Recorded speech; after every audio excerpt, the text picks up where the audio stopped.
race and how children in Virginia are taught about race and about other things like transgenderism was a big reason why Winsome and the new governor of Virginia, Glenn Youngkin, beat the huge Democratic machine, the media machine, the Biden machine, and won a state that just exactly 10 years ago today went for Biden by a 10% margin over Trump. How do you turn a blue state that was turning more and more blue, that's the color of the Democrats, how do you turn that Republican in just 1 year? Well, Ann Coulter had a theory that I like. A lot of people have been working from home this past year, and their kids have been schooling from home via Zoom on their computer. So, and this is Ann Coulter's theory, a lot of dads were home and happened to see what their kids are learning in school from their laptops or on Zoom or whatever app they were using. Moms always sort of know, but even moms weren't there in the classes as you could be on Zoom. Now both mom and dad could see what was being taught to their kids, and moms and dads would have opinions about spelling and history and geography and math. I don't know if those are even still being taught. I don't know. But they would actually see critical race theory being taught, which is another way of saying teaching young people that the world is racist, America is racist, Virginia is racist, and that the children themselves and their families are racist. The most shocking stories, the insane, hateful lessons, which are actually propaganda, shocking stuff, not just in Virginia, but across America and in Canada too. And by the way, some of the most fierce opponents of critical race theory are other racial minorities. Ezra, a Muslim woman immigrant, is just an outstanding example. She is a new American who doesn't want that racial grievance being taught to her kids. She's been a star on this. Here's just a quick clip of her. I came before you in June 2020. I spoke to you during quarantine. I pled with you at that time because I said to you that we had activists from Thomas Jefferson High School for Science and Technology, where my son is a senior, and that they had just baited the idea of an Occupy TJ movement. I sent a note to every single one of you, and I got not a single response. There was no concern about our students at that time. And then the summer proceeded, and the principal at our high school told us that our mostly minority students and parents had to check their privileges. And then, as the summer continued, Dr. Brabrand, you decided that our students and our families were spending thousands and thousands of dollars on test prep. And then you, Melanie Marin, told us that we were toxic. And then Karen Keys-Gamarra promoted the idea that we were racist. And then by the fall, every single one of you voted to remove the merit-based race-blind admissions test to TJ. And we pled with you as Asians, as an immigrant. I came at the age of 4, I knew no English, and you didn't listen to us. And now I sit here listening to this empty proclamations and declarations that you're making about your great value of Asian Americans. You tell us about you going, Melanie Marin, to a Japanese restaurant.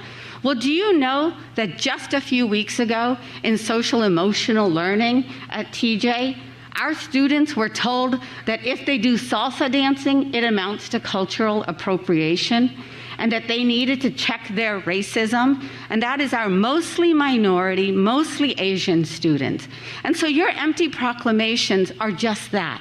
And then today, we get this vacuous survey from you, Dr. Brabrand, and you dare to tell us that you're gonna consider removing the one policy that parents have to defend their students from indoctrination and activism, the policy that makes certain that anything taught in our school that is controversial must be presented fairly. You have to just think for yourself, if you have to remove a policy like that, how can you possibly be doing anything good? And then this survey, it's just a loaded survey. And who is it by?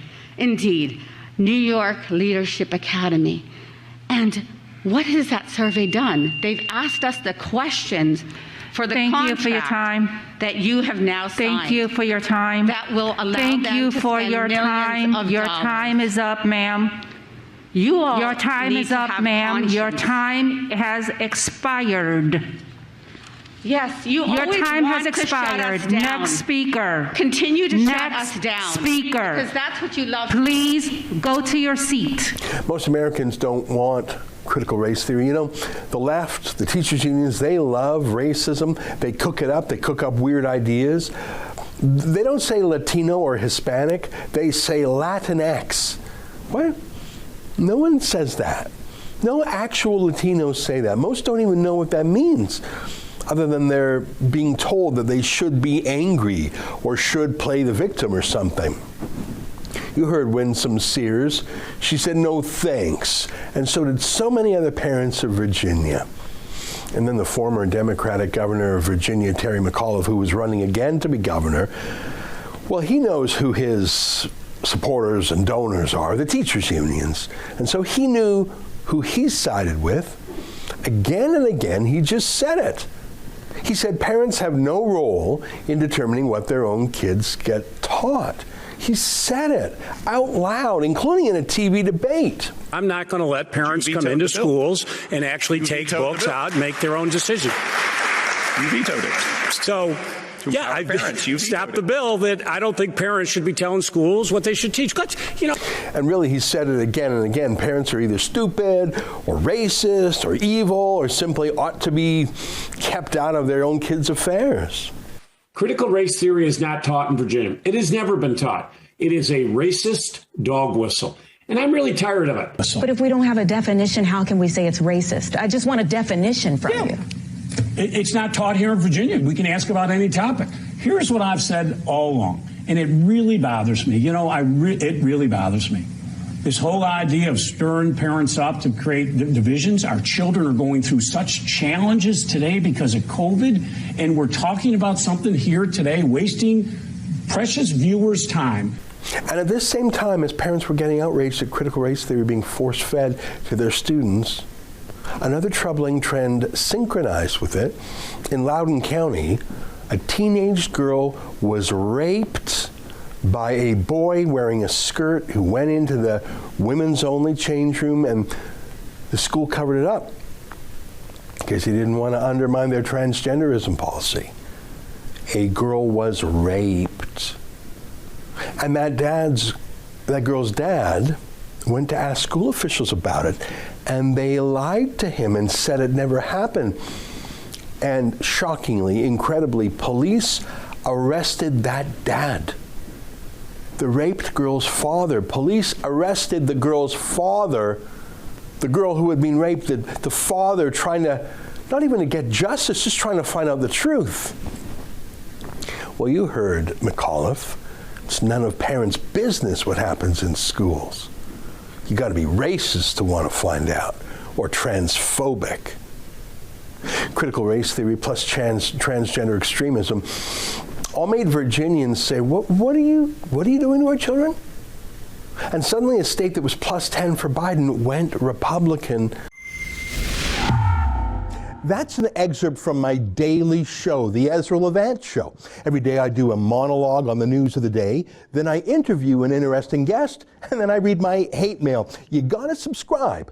Go to rebelnews.com.